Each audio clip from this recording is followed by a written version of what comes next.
இப்போ கல்யாணம் நடந்துருச்சுன்னா அதுக்கப்புறம் குழந்தை பிறக்கிறது தள்ளி போயிட்டே இருக்கு சார். இது எதனால சார்? உங்களுடைய ஜாதகத்தில் லக்னத்திலிருந்து 5வது ஸ்தானம் என்று சொல்லக்கூடிய பூர்வ புண்ணிய புத்தர ஸ்தானம் என்று சொல்லக்கூடிய பஞ்சம ஸ்தானத்தில் பாவகரம் வந்ததுனாலோ அல்லது அந்த பூர்வ புண்ணிய புத்தர ஸ்தானாதிபதி நீச்சம் பெற்றிருந்ததுனாலோ அவர்களுக்கு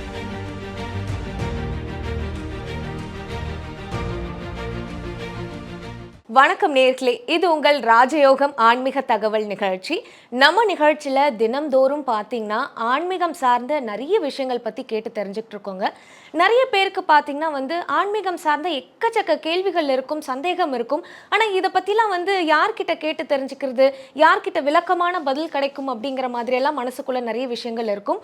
ஆனால் நம்ம நிகழ்ச்சியில் பார்த்தீங்கன்னா ஒவ்வொரு நாளுமே ஆன்மீகம் சார்ந்த ஏராளமான விஷயங்களை பற்றி ரொம்ப ரொம்ப தெளிவான விளக்கத்தை நமக்காக கொடுத்துக்கிட்டு இருக்காங்க.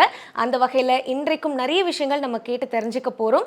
இதை பற்றி சொல்கிறதுக்காக நம்ம நிகழ்ச்சியில் ராஜயோகம் டாக்டர் கே ராம் சார் இருக்காங்க. சார் நம்ம நிகழ்ச்சிக்கு வரவேற்றுடலாம். வணக்கம் சார். வணக்கம் சார். தினம்தோறும் நம்மளோட நிகழ்ச்சியில் பார்த்தீங்கன்னா ஆன்மீகம் சார்ந்த நிறைய விஷயங்களுக்காக நீங்கள் பதில் சொல்லிக்கிட்டு இருக்கீங்க.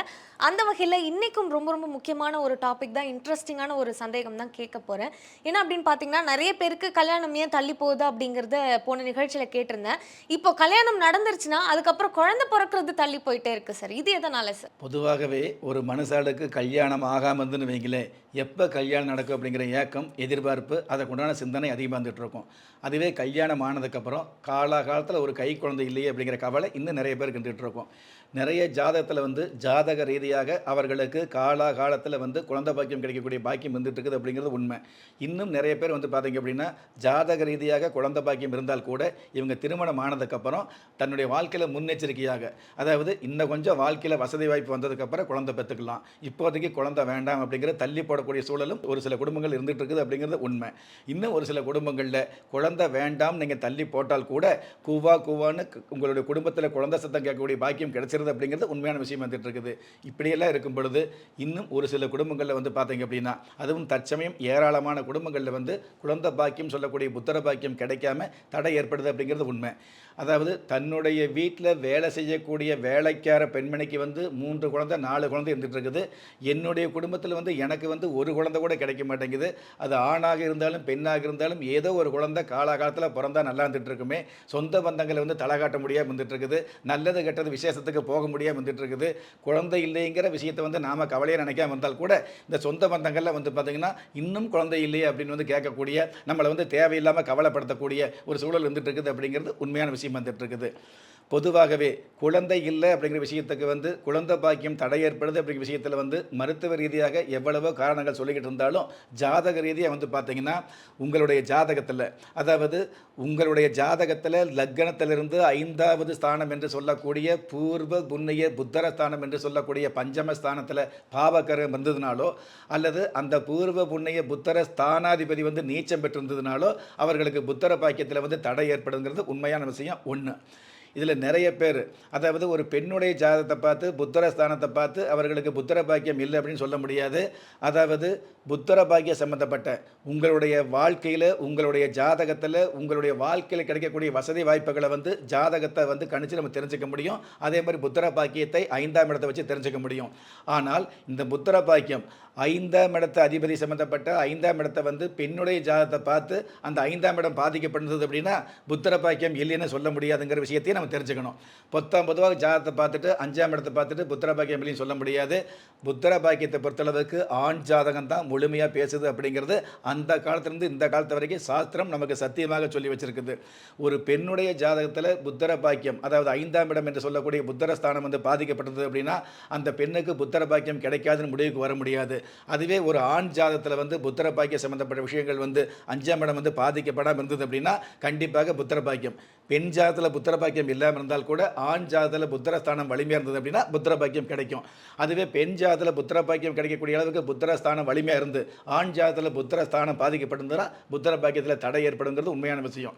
இதில் புத்தர பாக்கியம் கிடைக்கிறதுக்கு மட்டும் சாஸ்திரம் இல்லை, உங்களுக்கு கிடைக்கக்கூடிய புத்தர பாக்கியம் ஆணா பெண்ணாங்கிற விஷயத்தை நம்ம அப்பளுக்கு இல்லாமல் சொல்லக்கூடிய ஒரு அமைப்பும் ஜாதகத்தில் இருந்துட்டு இருக்குது அப்படிங்கிற உண்மையான விஷயம். அப்படி 5ஆம் இடம் பாதிக்கப்பட்ட நிறைய குடும்பங்களில் இந்த மாதிரியான புத்தர பாக்கியம் கிடைக்காம இருக்கிறது. இன்னும் நிறைய பேருக்கு உங்களுக்கு ஜாதக ரீதியாக 5ஆம் இடம் நல்லா இருந்தால் கூட, புத்திரஸ்தானம் நல்லபடியாகவே இருந்தால் கூட, புத்திர பாக்கியம் கிடைக்காம அல்லல் படுறாங்க, அவதிப்படுறாங்க, மனசுக்குள்ளேயே கவலைப்படுறாங்க அப்படிங்கிறது உண்மையான விஷயமா வந்துட்டு இருக்குது.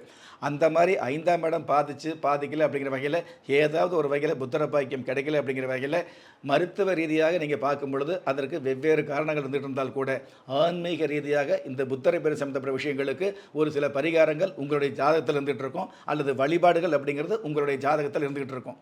அந்த வகையில் நாம் எவ்வளவோ முயற்சி எடுத்து, எவ்வளவோ மருத்துவம் பார்த்து, எவ்வளவோ விஞ்ஞானத்தை நம்பி, எவ்வளவோ கோயிலில் ஏறி இறங்கி எனக்கு இன்னும் புத்திர பாக்கியம் கிடைக்கல, கல்யாணமாகி 5 வருஷம் 10 வருஷம் ஆச்சு, இன்னும் எனக்கு புத்திர பாக்கியம் கிடைக்கல அப்படின்னு கவலைப்படுறவங்க, உண்மையாலுமே உங்களுக்கு புத்திர பாக்கியம் கிடைக்கணுங்கிற ஒரு அமைப்பு இருந்தது அப்படின்னா, அந்த அமைப்பு இல்லாமல் இருந்து கிடைக்காம இருந்தது அப்படின்னா, அந்த புத்திர பாக்கிய அமைப்பு உங்களுக்கு கிடைக்கிறதுக்காக பல்வேறு விதமான பரிகாரங்கள் இருந்துகிட்டு இருந்தால் கூட, எளிமையான பரிகாரமாக, அதாவது வில்லாலை வீரன் வீரமணி கண்டன் என்று சொல்லக்கூடிய சந்தன பிரியராகவும் சத்குரு நாதரா விளங்கக்கூடிய எரிமேலி வாசகராக இருக்கக்கூடிய எல்லோருக்கும் அருள் பாலிக்கக்கூடிய அந்த சபரிமலை ஐயப்பனை வழிபாடு வச்சுக்கிறது சிறப்பாக இருந்துட்டு இருக்கும்.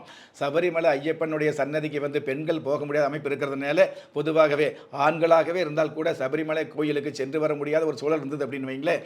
பொதுவாக சபரிமலை கோயிலுக்கு மாலை போட்டிருப்பாங்க இல்லையா, அந்த மாதிரி சபரிமலை கோயிலுக்கு மாலை அணிஞ்சவங்க அந்த பக்தர்கள் எல்லாம் கூட்டு சேர்ந்து ஒரு குழுவாக சேர்ந்து பஜனை அப்படிங்கிற பேரில் ஒரு சில பாட்டு பாடி அந்த பஜனை கீர்த்தனை வைப்பாங்க.